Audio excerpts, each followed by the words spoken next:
Berdoa selesai. Oke, terima kasih ya. Hari ini ada yang tidak berangkat? Ada ibu. Oh ya, kenapa? Sakit atau apa? Iya, sakit. Oh ya, semoga sembuh ya. Amin. Oke, hari ini kita akan mempelajari menulis teks cerpen. Minggu lalu masih ingat kita mempelajari apa? Pengertian. Unsur kebahasaan.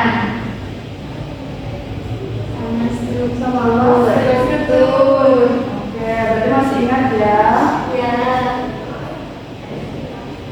Video apa tuh? Sebentar, saya putarkan video. Diperhatikan baik-baik ya. Mendapatkan apa yang kamu buat tidak lebih penting dari melihat apa yang kamu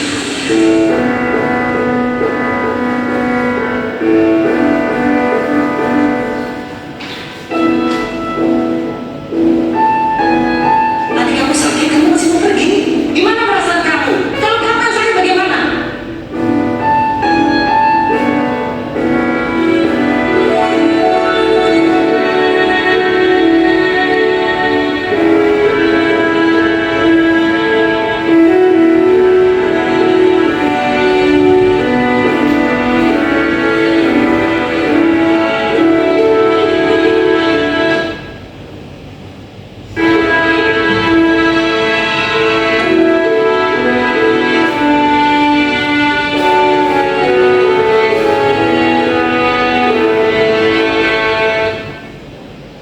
Oke, bagaimana perasaan kalian setelah melihat video itu?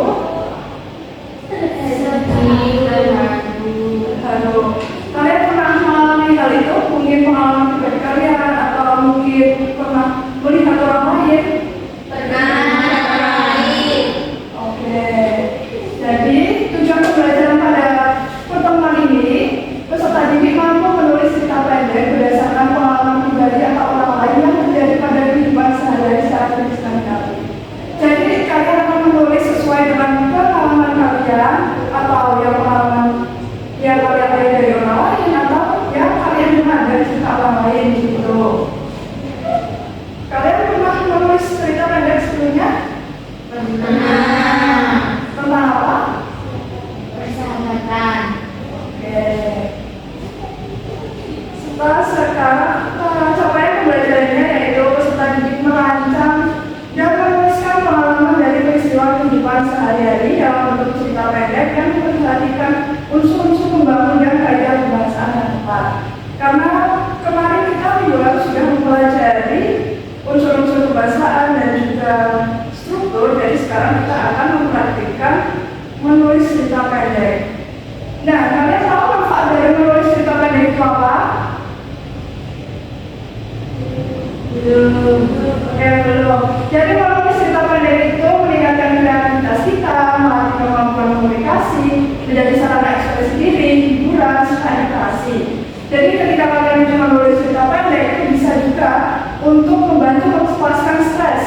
Misal kalian punya pengalaman yang menyedihkan, jadi kalian mungkin tidak tertarik untuk menceritakannya dengan orang lain, tapi kalian bisa menceritakannya lewat tulisan. Dan juga menanamkan nilai-nilai moral serta budaya kepada pembaca.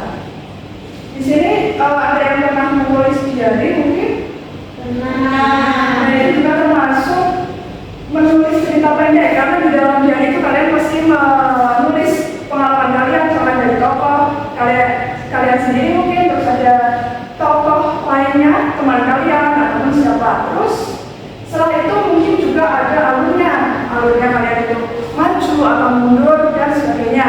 Terus latar tempat, latar waktu, latar suasana, seperti itu. Kalian masih ingat unsur-unsur membangun cerita pendek? Ya sudah. Oh, sudah lupa. Sudah lupa. Jadi unsur membangun cerita pendek itu ada tema, ada latar tempat, latar waktu dan latar suasana, ada tokoh dan penokohan, ada sudut pandang, misalnya sudut pandang kalian dalam menuliskan cerita pendek dan lain-lain. Jadi sama saja dengan unsur-unsur intrinsik dari teks cerita pendek. Nah, sebelum itu saya akan dahulu atau dari ketentuan sebelum kalian melakukan menulis. Jadi di sini itu ada 11 langkah. Yang pertama, cerita pendek itu ditulis kurang dari 10 kata. Jadi nanti kalian akan menulisnya itu minimal 300 kata. Dan yang kedua, fokus pada satu tokoh dan permasalahannya. Jadi tidak seperti novel yang alurnya panjang dan tokohnya masih lebih banyak. Cerita pendek ini cuma fokus pada satu permasalahan dan satu tokoh saja. Selanjutnya ada tema yang ada dari kejadian sehari-hari, seperti tujuan pembelajaran tadi. Kalian menulis cerita pendek berdasarkan dari kehidupan sehari-hari kalian. Yang keempat ada memiliki nilai kehidupan. Jadi setiap cerita pendek yang kalian tulis pasti memiliki nilai kehidupan seperti nilai moral ataupun nilai sosial. Dan kelima ada menentukan latar tempat dan waktu, atau tempatnya di sekolah ataupun di rumah dan sebagainya. Dan keenam, menyusun alur berdasarkan struktur teks cerpen. Struktur teks cerpennya ada apa saja?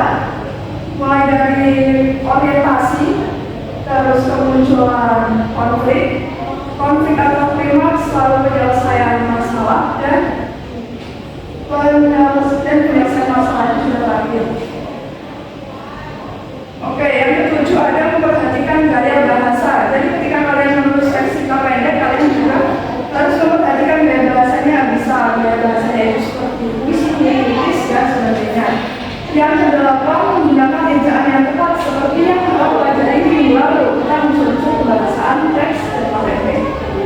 Nah, yang kesembilan, kalian akan membuat kerangka karangannya terlebih dahulu sebelum menuliskan teks cerita pendek. Dan ke-10, kalian susun cerita pendek dari kerangka yang dibuat. Lalu yang ke-11, baca ulang dan suntik teks cerita pendek sebelum dikumpulkan. Oke, sekarang kita mulai menulis ya anak-anak. Saya akan bagikan kerja peserta didik.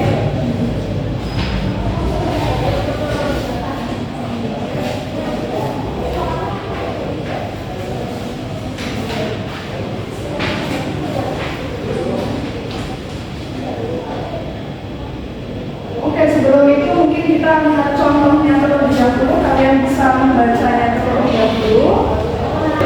Ya, ini salah satu contoh teks cerita pendek. Sebelum kalian praktik menuliskan cerita pendek.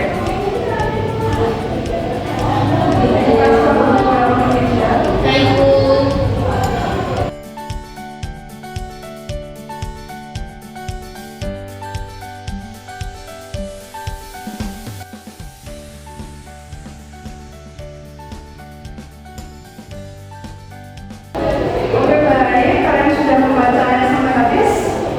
Ya, Oke, sekarang kalian bisa mulai menuliskan kerangka teks cerita pendek yang ada di MKPD-nya.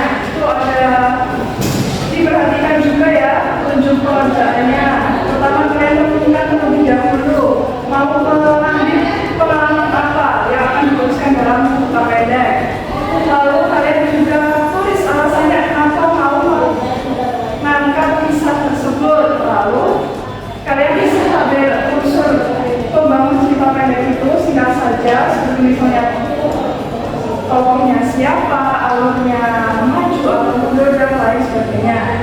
Terus kalian bisa mulai menulis dalam kerangkanya terlebih dahulu sesuai dengan struktur teks cerita pendek. Lalu yang terakhir kalian bisa menuliskan cerita pendek secara utuh minimal 300 kata. Sekitar 1 halaman ini ya. Oke, silakan melanjutkan.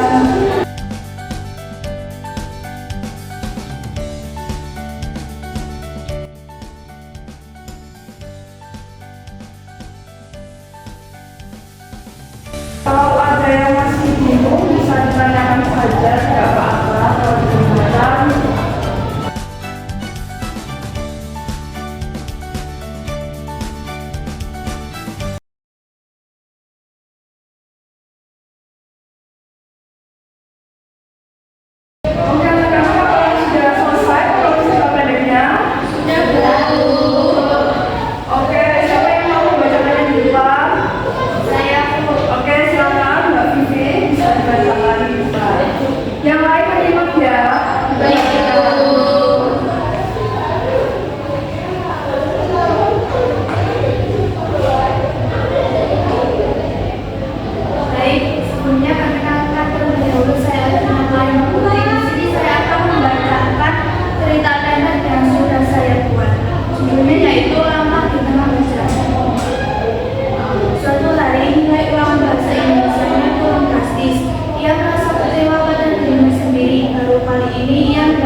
baik. Beri tepuk tangan.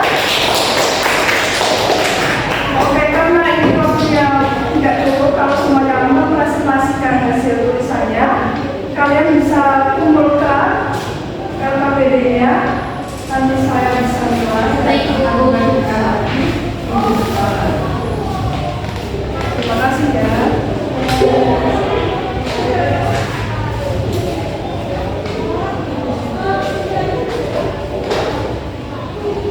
Oke, untuk hari ini kalian sudah mempelajari apa saja?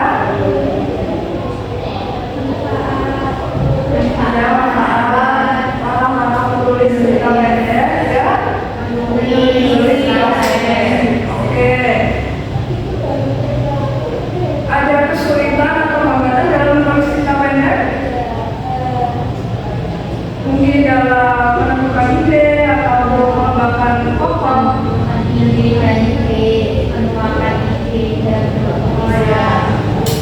Ya, kalau ide itu sepertinya kalian itu bisa dengan memilih salah satu pengalaman yang mungkin membuat kalian itu sangat berkesan, nggak bisa dilupakan. Jadi kalian bisa menuliskannya dalam cerita pendek. Begitu. Ada lagi? Sudah. Oke, terima kasih. Mungkin sekian dulu.